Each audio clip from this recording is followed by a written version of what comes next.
हमारी आज की वीडियो बहुत ही छोटी सी, बहुत ही मुख्तसर लेकिन नहायत ही अहम वीडियो है। अक्सर लोग हमसे पूछते हैं कि कोई ऐसी रेमेडी या ऐसा तरीका बताएं जो कि बेख्वाबी का बेहतरीन इलाज हो। इसीलिए आज की इस वीडियो में हम आपके लिए ऐसे बेहतरीन 3 तरीके लेकर आए हैं जो कि बेख्वाबी जैसे अहम मसले के लिए नहायत ही कारआमद और मुफीद होंगे। अक्सर लोग हमसे ये शिकायत करते हैं कि हमें रात को देर तक नींद नहीं आती, हम देर तक जागते रहते हैं और इसकी वजह से हम सुबह जब उठते हैं तो हम फ्रेश नहीं होते, हमारे कंसंट्रेशन जो है वो लो होती है और हमें रात को अच्छी नींद ना आने की वजह से हम अपने काम पे प्रॉपरली फोकस नहीं कर पाते। इंसोम्निया यानी बेख्वाबी की बेशुमार वजूहात हो सकती हैं।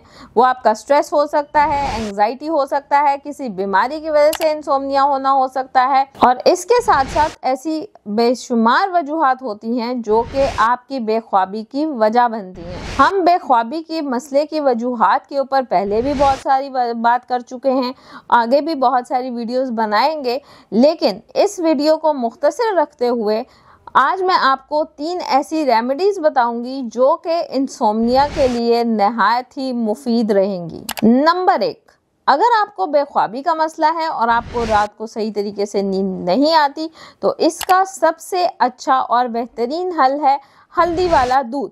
मैं अपनी बहुत सारी वीडियोस में पहले भी बता चुकी हूँ कि हल्दी वाला दूध जो है वो ना सिर्फ आपके इंसोम्निया की प्रॉब्लम के लिए अच्छा है बल्कि ये एज अ लैक्सेटिव काम करता है और आपको जो नींद है उसको पुरसकून और प्रॉपर करता है। तो जिन लोगों को बेख्वाबी का मसला है, इंसोम्निया का मसला है, वो कोशिश करें कि रोज़ सोने से 1 घंटा पहले हल्दी वाले दूध को इस्तेमाल करें। हल्दी वाला दूध बनाने का तरीका क्या है?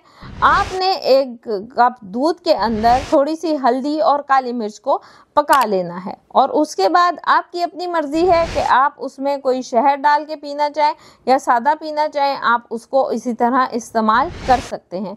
याद रहे, हल्दी वाले दूध के अंदर आपने हल्दी के साथ काली मिर्च का इस्तेमाल लाजमी करना है ताकि इसमें मौजूद हल्दी प्रॉपरली काम करे और एब्जॉर्ब हो जाए, ताकि नींद या इंसोम्निया का इशू जो है वो खत्म हो जाए और रिलीफ हो जाए और आपको रिलीफ मिल जाए। बेख्वाबी के मसले के हल के लिए दूसरा आसान घरेलू तरीका, जी हाँ, वो है बहुत ही आजमूदा आपका बादाम और खसखस का इस्तेमाल। जिन लोगों को ज़ियाबतीस का मसला है या जिन लोगों की शुगर हाई हो जाती है वो बेशक इसको दूध में इस्तेमाल ना करें। आप बादाम और खसखस को भिगो दें और पानी में अच्छे तरीके से ब्लेंड करके आप इसको पी सकते हैं। जिन लोगों को वज़न कम करने का दिल है या जो लोग वज़न कम करना चाहते हैं वो भी इसको पानी में ब्लेंड करके पिएंगे। बनाने का तरीका, 1 चम्मच बादाम या 5 से 7 बादाम, इनको 1 चम्मच खसखस के साथ भिगो दें और भिगोने के बाद थोड़ी देर में इसको ब्लेंड करके आप पानी के अंदर पी सकते हैं। जिन लोगों को वज़न कम नहीं करना है और जिनको ज़ियाबतीस का मसला नहीं है वो रात सोने से पहले दूध के अंदर जो है बादाम और खसखस को पीस सकते हैं और इससे ना सिर्फ ये है कि आपके एंग्जाइटी, स्ट्रेस, बल्कि आपके इंसोम्निया या बेख्वाबी का जो प्रॉब्लम है उसका इलाज है और ये नहायत ही मुफीद और कारआमद है।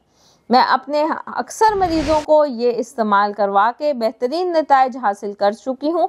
आप लोग भी इसको इस्तेमाल करके बेहतरीन नताइज हासिल कर सकते हैं। तीसरी और आखिरी रेमेडी जो मैं आपको बताऊंगी वो है लेवेंडर ऑयल।